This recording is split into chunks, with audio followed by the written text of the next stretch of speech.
Welcome to Law Family. This video is helpful to the law students and newly practicing young advocates only.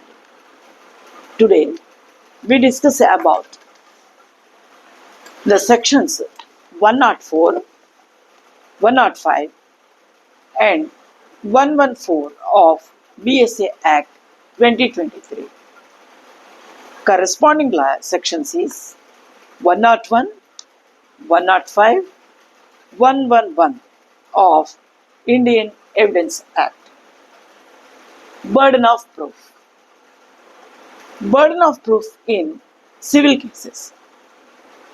In civil cases, the burden of proof generally lies with the plaintiff, who must present evidence to establish their claim by a preponderance of probabilities, that is, it is more likely true than not.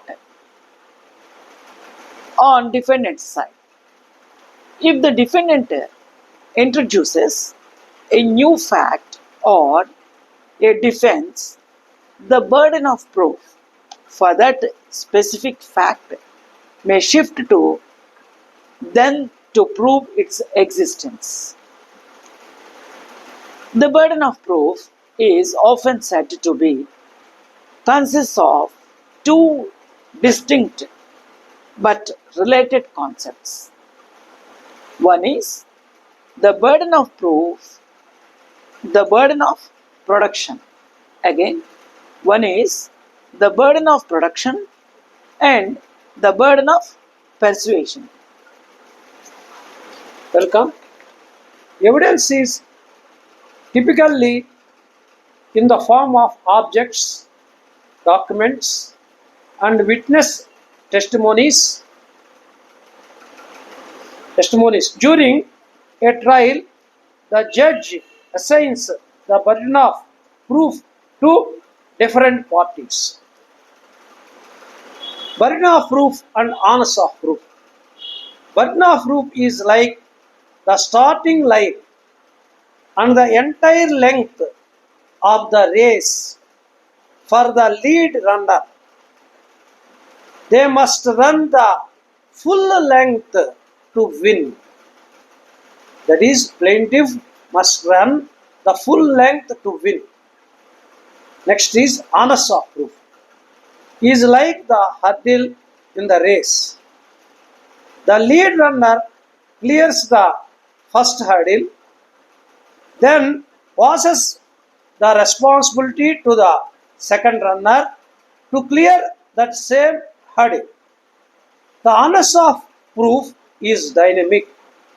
It remains with the party asserting a claim until they provide sufficient evidence, at which point the burden may shift to the other party to disprove it. Most important point. The burden of proof in civil cases rests with the plaintiff, and they must prove their case on their own strength, not by relying on weaknesses in the defense's case or the defendant's case or the defendant's failure to produce evidence. Again, the burden of proof in civil cases rests with the plaintiff, and they must prove their case on their own strength, but not by relying on weaknesses in the defendant's case or the defendant's failure to produce evidence.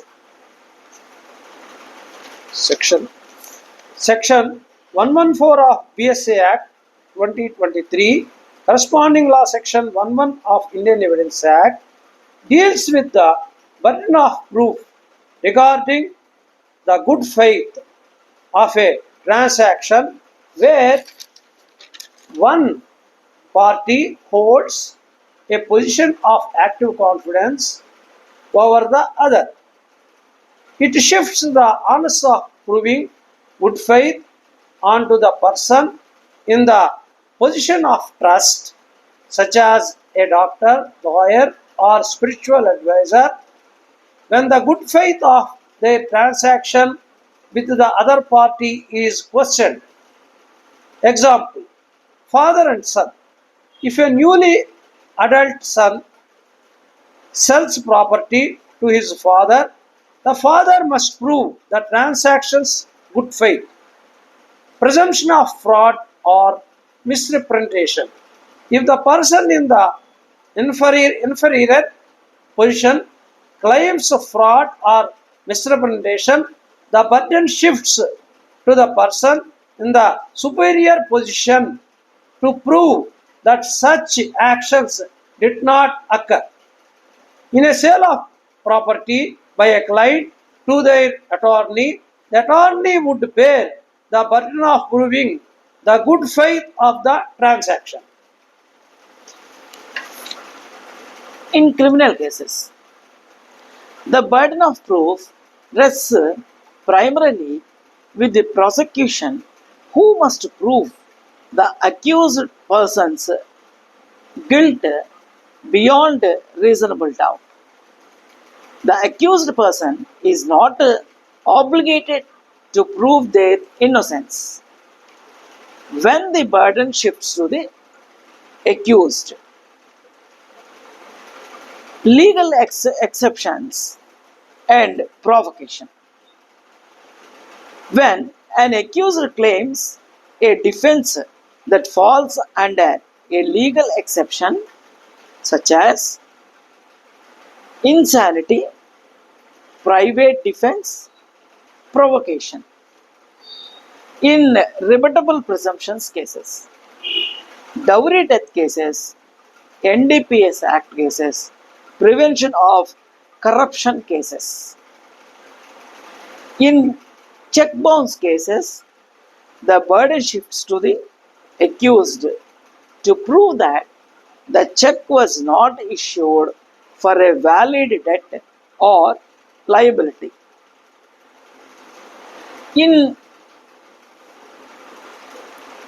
cases of dishonored cases, Check dishonored. in check dishonored cases, again, in check dishonored cases, the complaint must establish three basic facts.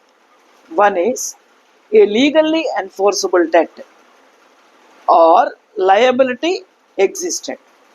Second one is the check was drawn by the accuser to discharge this debt or liability. Third one is the check was disowned by the bank. Burden of proof in insurance cases. Burden on the claimant. This is three stages. One is proving claim. Second one is proving the policy. Third one is standard of proof. Burden on the insurer. If the insurer seeks to deny a claim by relying on an exclusion clause within the policy, the burden shifts to the insurer to prove that the exclusion applies and that event falls outside the policy's coverage. Lastly, balance of probabilities. The balance of probabilities standard that is used to help make decisions in legal cases that do not involve a crime. Again, the balance of probability standard that